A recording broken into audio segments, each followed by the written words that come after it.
Kapan gaji ke-13 untuk PNS, TNI dan Polri kini mulai menunjukkan titik terang. Kapan gaji itu cair hingga kini belum bisa dipastikan, akan tetapi sudah dibahas di Kementerian Keuangan. Kepala Biro Komunikasi dan Layanan Informasi Kementerian Keuangan Rahayu Puspasari, menyatakan pencairan gaji ke-13 masih dalam tahap pembahasan.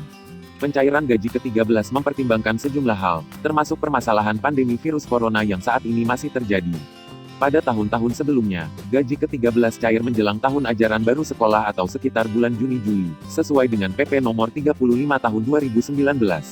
Namun, karena pemerintah kini tengah fokus untuk menangani wabah virus corona, maka pembahasan gaji ke-13 PNS dan pensiunan akan dilaksanakan Oktober atau November mendatang. Sebagaimana diungkapkan oleh staf khusus Menteri Keuangan, Bidang Komunikasi Strategis Justinus Prastowo. Untuk gaji ke-13, pembahasannya baru akan dilakukan di bulan Oktober atau November tahun 2020, ujar staf khusus Menteri Keuangan, Bidang Komunikasi Strategis Justinus Prastowo. Begitu pula dengan besaran gaji ke-13 pun juga belum pasti karena memang belum dibahas. Gaji ke-13 PNS biasanya cair menjelang tahun ajaran baru pendidikan atau berkisar pada bulan Juli.